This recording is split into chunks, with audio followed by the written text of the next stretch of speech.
વાલિયા પંથકમાં વરસેલા ભારે વરસાદને પગલે સિલુડી ગામ બેટમાં ફેરવાતા લોકોના ઘરોમાં પાણી ભરાયા હતા। તંત્રએ દોડી આવી 50 જેટલા લોકોને સ્થળાંતર કરાવવાની ફરજ પડી હતી। હવામાન વિભાગ દ્વારા ભારેથી અતિભારે વરસાદની આગાહીના પગલે વાલિયા પંથકમાં બપોરે 2 કલાક સુધીમાં ખાબકેલા ધોધમાર વરસાદને પગલે સિલુડી ગામ બેટમાં ફેરવાઈ ગયું હતું।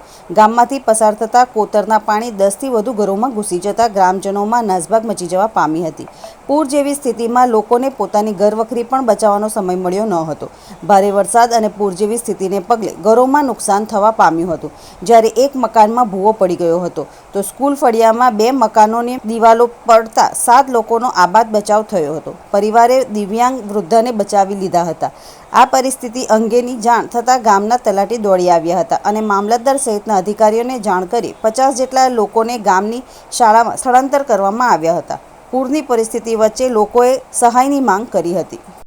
અમારા ઘરમાં વરસાદ પડતા આટલું બધું પાણી વધારે ભરાઈ જતા અમે પાણી કાઢતા સામાન અડધો આમ મૂકે કે તેમ મૂકે એમ સમજ ના પડતા પાણી કાઢવા જતા અડધી દિવાલ તૂટી પડતા દાદીને બચાવીએ કે પછી અમે સામાન આમ તેમ લઈ જઈએ ખબર ના પડતા આટલું બધું નુકસાન થયું। તો અમે એટલી આશા રાખીએ કે અમારું ઘર બની જાય અને અમને સરકાર તરફથી સહાય મળે। અને અનાજ પાણી એવું કશું નહીં, ડોક્યુમેન્ટ અને બધું ભીનાઈ ગયું।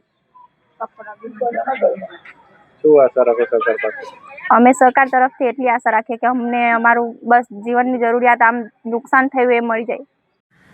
આજ રોજ અતિ ભારે વરસાદ આવવાથી સિલુડી ગામે લગભગ અંદાજિત 10 થી 15 મકાનો ધરાશાયી થયા છે।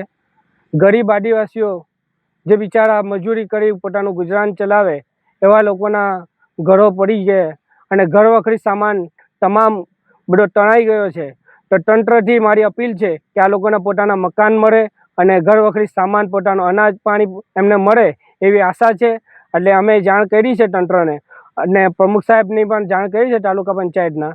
એમના આદેશથી હું આવેલા આ લોકોને જોયું છે આજે તો ઘણું બધું નુકસાન થયું છે। તો મને તંત્રથી આશા છે ડિઝાસ્ટર વિભાગથી કે આ લોકોને પોતાના મકાન અને ઘરવખરી સામાન મળે એવી આશા છે।